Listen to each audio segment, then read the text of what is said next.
மோசே முதல் யோவான் ஸ்நாபகம் வரை மோசே முதல் யோவான் ஸ்நாபகன் வரை தீர்க்க தரிசனம் உரைத்ததுண்டு என்று இயேசு சொன்னார். தொடர்ந்து எபிரேய ஆக்கியோன் என்ன சொல்லுகிறார் என்றால், முந்திய நாட்களில் நம்முடைய பிதாக்களின் நாட்களில் பங்கு பங்காகவும் வகை வகையாகவும் தீர்க்கதரிசிகள் மூலமாக பிதாக்களுக்கு திருவுளம் பற்றின தேவன் இந்த கடைசி நாட்களில் குமாரன் மூலமாய் நமக்கு திருவுளம் பற்றினார். அப்படி என்றால் பழைய ஏற்பாட்டின் காலத்திலே சொல்லப்பட்டுள்ள தீர்க்கதரிசிகள், பழைய ஏற்பாட்டு தீர்க்கதரிசிகள் யோவான் ஸ்நாபகனோடு நிறைவு பெறுகிறார்கள். இதுவரை இயேசு கிறிஸ்துவை, வரப்போகிற மேசியாவை நமக்கு சொல்லி இருக்கிறார்கள். அவர்களுக்கே தெரியாமல் சொல்லி இருக்கிறார்கள், ஒருவேளை தெரிந்தும் சொல்லி இருக்கலாம். ஆனால் பரிசுத்த ஆவியானவரால் ஏவப்பட்டு சொல்லி இருக்கிறார்கள். அதாவது அவர்கள் சொன்ன தீர்க்க தரிசனம் அவர்கள் சமகாலங்களிலே எந்த ஒரு ராஜாவை குறித்தோ மனிதர்களை குறித்தோ அவர்கள் தேவனுடைய வார்த்தையை வெளிப்படுத்தினார்கள். ஆனால் அந்த வார்த்தைக்குள்ளே புதைந்திருந்தது இயேசு கிறிஸ்துவை பற்றிய சாட்சி. இயேசு கிறிஸ்து எனும் மேசியா வரப்போகிறார், அவர் உலகம் அனைத்திற்கும் மகாராஜாவாய் ஆளுகை செய்வார், அது கைகளால் பெயர்க்கப்படாத கல்லாக புரண்டு வரும் என்றெல்லாம் தானியேல் தீர்க்கதரிசியிலே சொல்லப்பட்டிருக்கிறதை நாம் வாசித்து இருக்கிறோம். இந்த நாளிலே இந்த பழைய ஏற்பாட்டு தீர்க்க தரிசனத்திலே புதைந்துள்ள மேசியாவின் தீர்க்க தரிசனங்களை நாம் சிந்திக்க இருக்கிறோம். பொதுவாக தாவீது ராஜாவின் காலத்திலே தாவீது ஒரு தீர்க்கதரிசி என்று யாரும் சொல்லவில்லை. தாவீது யுத்தங்களுக்கு செல்லும் போது காத், நாத்தான் போன்ற தீர்க்கதரிசிகள் நெற்றியடியாக தீர்க்க தரிசனம் உரைத்த நாட்களும் உண்டு. இவையெல்லாம் நமக்கு நன்கு தெரியும். அவரே தேவ மனிதர்களை தேடி சென்று கொண்டிருந்தார் தன் தேவைக்காக. ஆனால் இயேசு கிறிஸ்து இந்த உலகத்தில் பிறந்தது முதல் சிலுவையில் தொங்கிய நேரத்திலும் மீண்டும் வரப்போவதை குறித்தும் அதிகமாக தீர்க்க தரிசனம் உரைத்தது யார் என்றால் நமக்கு ஆச்சரியமா இருக்கும்ல. தாவீது ராஜா தான் அதிகமாக தீர்க்க தரிசனம் உரைத்தார். ஆனால் தாவீது ராஜா ஒரு தீர்க்கதரிசி என்று சமகால மனிதர்களால் அவர் ஏற்றுக்கொள்ளப்படவில்லை. ஆனால் அவர் தன்னுடைய அனுதின வாழ்க்கையிலே ஆண்டவரோடு உள்ள உறவிலே ஆண்டவரை புகழ்ந்து பாடிய பாடல்கள், ஆண்டவரோடு உறவாடிய பொழுதுகள், தன்னுடைய வேதனைகளை, தன்னுடைய கொதிப்புகளை ஆண்டவரிடத்திலே வெளிப்படையாக ஏறிட்ட விண்ணப்பங்கள் ஒவ்வொன்றும் தீர்க்க தரிசனங்களாக கிறிஸ்துவால் நிரூபிக்கப்பட்டன. இந்த நாளிலே அதற்கு ஆதாரமாக தாவீது, புதிய உடன்படிக்கையின் கண்ணோட்டத்தில் தாவீது மிகப்பெரிய தீர்க்கதரிசி என்பதை அப்போஸ்தலர் 2ஆம் அதிகாரத்திலே, திருச்சபை வரலாற்றிலே மிக முக்கிய நிகழ்வான அந்த நிகழ்விலே பேதுரு சொல்லுகிறார். நான் உங்களுக்காக வாசிக்கின்றேன். அப்போஸ்தலர் 2ஆம் அதிகாரம் 29வது வசனம். சகோதரரே, கோத்திர தலைவனாகிய தாவீதை குறித்து நான் உங்களுடனே தைரியமாய் பேசுகிறதற்கு இடம் கொடுங்கள். அவன் மரணமடைந்து அடக்கம் பண்ணப்பட்டான், அவனுடைய கல்லறை இந்நாள் வரைக்கும் நம்மிடத்தில் இருக்கிறது. இதை அவர்கள் பேசிக் கொண்டிருக்கும் போது மேல் வீட்டறையிலே இருந்தார்கள்.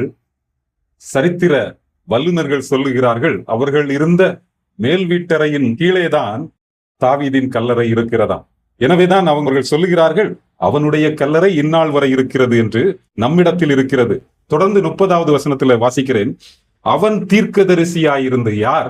தாவீது தீர்க்கதரிசியாயிருந்து உன் சிங்காசனத்தில் வீற்றிருக்க மாம்சத்தின்படி உன் சன்னதியிலே கிறிஸ்துவை எழும்ப பண்ணுவேன் என்று தேவன் தனக்கு சத்தியம் பண்ணினதை அறிந்தபடியால். பாருங்க, தாவீது அறிந்திருக்கிறார்.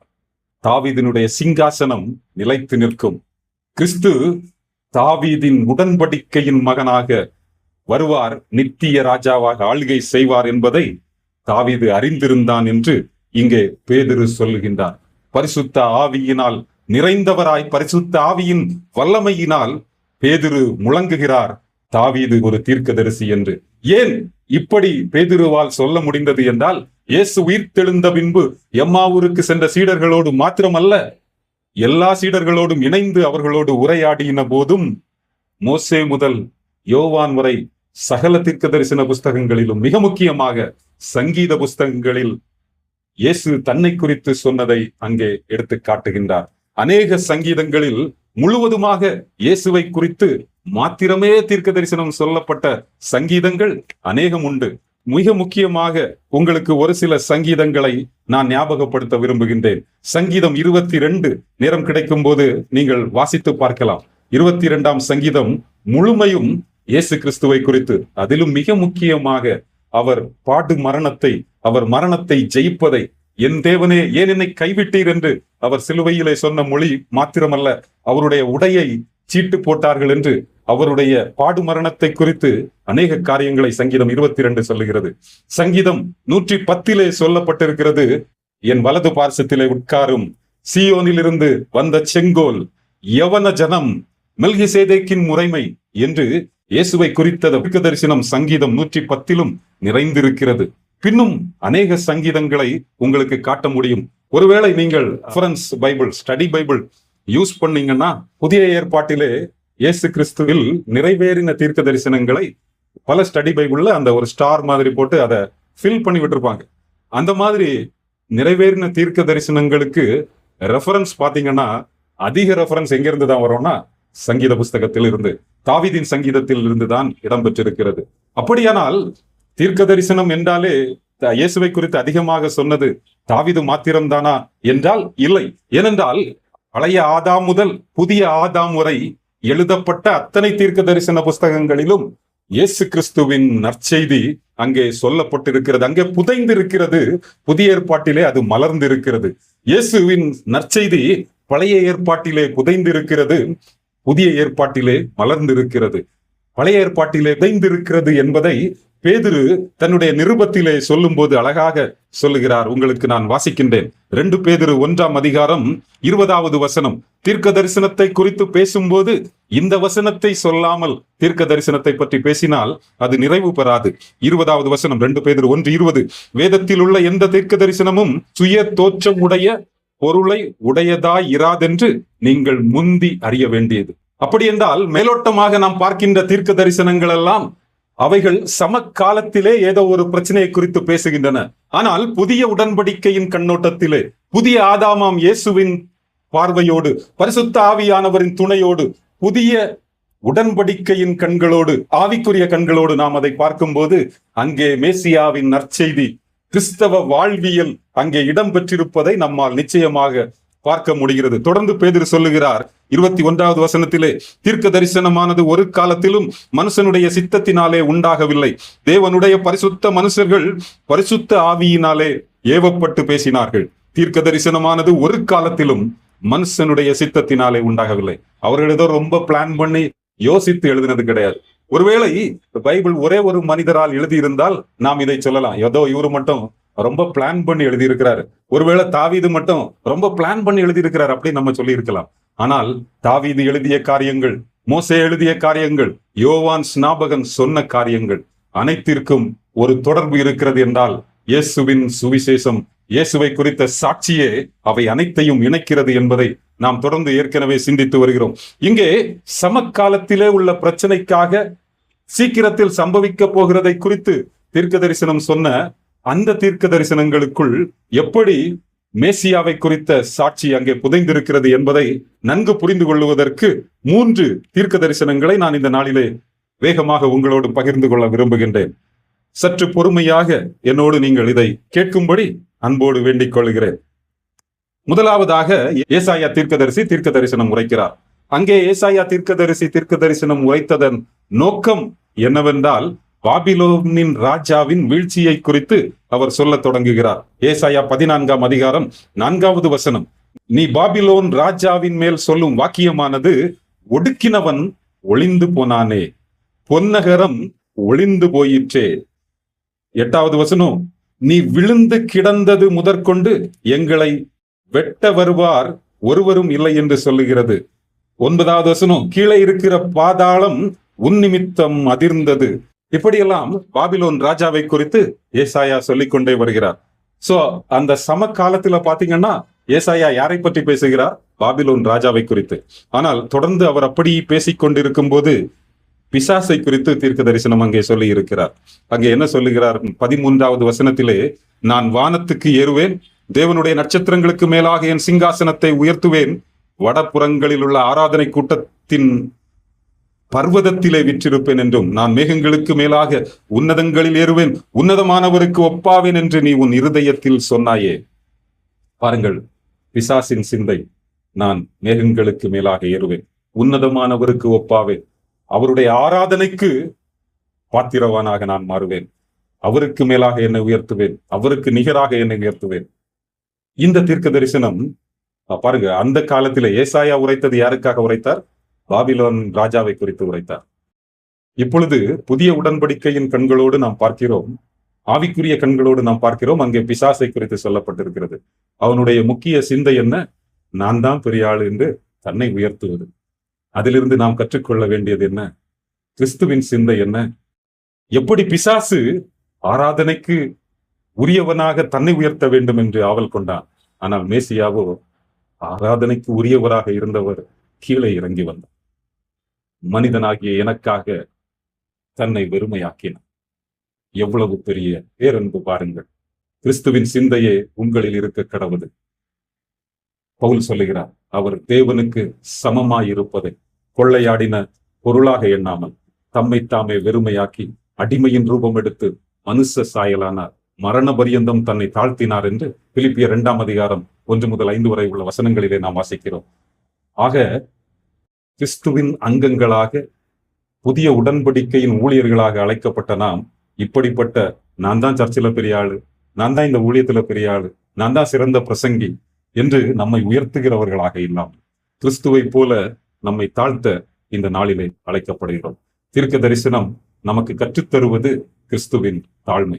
தொடர்ந்து பின்னும் ஒரு தீர்க்க தரிசனத்தை நாம் பார்க்கலாம். இது எண்ணாகமம் 22 முதல் 24 வரை ஒரு தீர்க்கதரிசி வருகிறார். அவர் தெரிந்து கொள்ளப்பட்ட ஜனத்தை சார்ந்தவர் அல்ல, யூத குலத்தை சார்ந்தவர் அல்ல. மோசேயின் காலத்திலே யூதர்களை சபிப்பதற்காக பாலாக் என்கின்ற ராஜா அழைத்து வருகிறார். அவர்தான் பிலேயா. நாம் எல்லோருக்கும் நன்கு தெரிந்த ஒரு மனிதர் தான். அவர் இஸ்ரவேலை சபிக்க வருகிறார், ஆனால் அவர் இஸ்ரவேலை ஆசீர்வதித்தார் என்று நாம் நன்கு அறிந்திருக்கிறோம். அதிலே அவர் அநேக காரியங்களை இஸ்ரவேல் ஜனங்களை குறித்து சொல்லி இருக்கிறார். அதுல முக்கியமாக அந்த பிலேயாம், யூதர் அல்லாத ஒரு தீர்க்கதரிசியாக வந்த பிலேயாம் இயேசுவை குறித்து சொல்லுகிறார். என்ன சொல்லுகிறார்? எண்ணாகமம் 24 அதிகாரம் 17வது வசனம், அவரை காண்பேன் இப்பொழுது அல்ல, அவரை தரிசிப்பேன் சமீபமாய் அல்ல, ஒரு நட்சத்திரம் யாக்கோபிலிருந்து உதிக்கும், ஒரு செங்கோல் இஸ்ரவேலில் இருந்து எழும்பும், அது மோவாபின் எல்லைகளை நொறுக்கி சேத்புத்திரர் எல்லாரையும் நிர்மூலமாக்கும். பாருங்க, இது இங்கே சொல்லப்படுகிற பிலேயாம் சொல்லுகிற ஒரு தீர்க்க தரிசனம். அது யாரையும் குறிக்கலாம், தாவீது ராஜாவையும் குறிக்கலாம். இஸ்ரவேலிலிருந்து எழும்பின ஒரு செங்கோல் அந்த நாட்களிலே இந்த தேசத்தை எல்லாம் அது அழித்தது. இங்கே சொல்லப்பட்டிருக்கிற தேசங்களை எல்லாம் ஜெயித்தது. ஆனால் அதைவிட முக்கியமாக இயேசு கிறிஸ்துவை குறித்த தீர்க்க தரிசனம் என்பதையும் நம்மால் இதை கண்டுகொள்ள முடிகிறது. அவரை காண்பேன் இப்பொழுது அல்ல, அவரை தரிசிப்பேன் சமீபமாய் அல்ல, ஒரு நட்சத்திரம் யாக்கோபிலிருந்து உதிக்கும். யாக்கோபிலிருந்து உதித்த நட்சத்திரம் நிச்சயமாக தாவீது அல்ல, உடன்படிக்கையின்படி தாவீதின் குமாரனான இயேசு கிறிஸ்து. ஒரு செங்கோல் இஸ்ரவேலில் இருந்து எழும்பும், நீதியான செங்கோல், மேசியா எனும் செங்கோல். இது இயேசு கிறிஸ்துவின் சாட்சி என்பதை நம்மால் மிக சிறப்பாக கண்டுகொள்ள முடிகிறது. மூன்றாவதாக, நான் ஏற்கனவே உங்களோடு பகிர்ந்து கொண்ட சங்கீதம் 22ஆம் சங்கீதத்தை நாம் சில வசனங்களை நாம் பார்க்கலாம். இந்த சங்கீதம் 22லே தாவீது தன்னுடைய சோர்வான சூழ்நிலையிலே தன்னுக்கும் இறைவனுக்கும் உள்ள உறவை அங்கே எழுத ஆரம்பிக்கிறார். ஒருவேளை அவர் சிலுவையில் தொங்கிய இயேசுவை கண்டாரா காணவில்லையா என்று நமக்கு தெரியாது. ஆனால் இயேசுவை சிலுவையில் தொங்கும் போது பார்த்தவர்களால் கூட சரியாக பார்க்க முடியாதவற்றை நூற்றுக்கணக்கான ஆண்டுகளுக்கு முன்னமே தாவீது பார்த்திருக்கிறார். எவ்வளவு ஆச்சரியம் பாருங்கள். எனவேதான் இங்கே சொல்லுகிறார் சங்கீதம் 22லே 1வது வசனம், என் தேவனே என் தேவனே ஏன் என்னை கைவிட்டீர். எப்படி தொடங்குது பாத்தீங்களா? தொடர்ந்து 17வது வசனம், என் எலும்புகளை எல்லாம் நான் எண்ணலாம், அவர்கள் என்னை நோக்கி பார்த்து கொண்டிருக்கிறார்கள், என் வஸ்திரங்களை தங்களுக்குள்ளே பங்கிட்டு என் உடையின் பேரில் சீட்டு போட்டார்கள். இயேசு கிறிஸ்துவோட சில டிரெஸ்ஸஸ பங்கு வச்சாங்க, ஆனா ஒரு முக்கியமான அங்கியை கிழிக்க வேண்டாம் என்று சொல்லி சீட்டு போட்டார்கள். எவ்வளவு தெளிவான தீர்க்க தரிசனம் பாருங்கள். இந்த தீர்க்க தரிசனங்களை புரிந்து கொள்ள தெரியாத யூதர்கள் இயேசுவை சிலுவையில் அறைந்தார்கள். நாமும் இன்றும் பைபிள்ல இருக்கிற மிகப்பெரிய சாட்சியா இயேசுவை புரிந்து கொள்ளாமல், அவர் எனக்காக எல்லாவற்றையும் ஏற்கனவே செய்து முடித்திருக்கிறார், இந்த உலக வாழ்க்கை எனக்கு நிலையானது அல்ல, அது மரணத்தை நோக்கிய பயணம் அல்ல, மறுமையை நோக்கிய பயணம், அங்கே அவர் எனக்காக காத்து கொண்டிருக்கிறார், நான் வெற்றி வீரனாய் நல்ல போராட்டத்தை போராடி இந்த திருமறை எனக்கு தந்த நோக்கத்தை நான் நிறைவேற்றுகிறவனாய் முன்னேறி செல்ல நாம் அழைக்கப்பட்டிருக்கிறோம். இயேசு கிறிஸ்துவே தீர்க்க தரிசனத்தின் நாயகர்.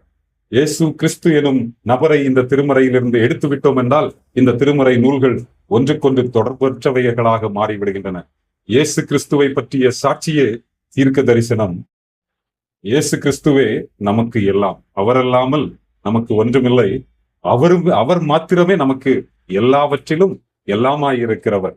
அவர் வழியாய் நாம் ஆண்டவர் அண்டை செல்லுகின்ற மிகப்பெரிய பாக்கியத்தை பெற்றிருக்கிறோம். எனவே உலகத்திலே உள்ள சில தேவைகளை தேடி ஆண்டவரை தேடுகின்றவர்களாக இல்லாமல், மேன்மையானவைகளை தேடுகின்றவர்களாக, மேலானவைகளை தேடுகின்றவர்களாக, மிகப்பெரிய பாக்கியத்தை நாம் பெற்றுக்கொண்டவர்களாக நாம் இந்த உலகத்திலே வாழ இயேசு கிறிஸ்துவின் லிவிங் டெஸ்டிமோனியாக, உயிருள்ள சாட்சியாக நாம் தொடர்ந்து வாழ ஆண்டவர் தாமே நமக்கு அருள் செய்வாராக. ஆமென்.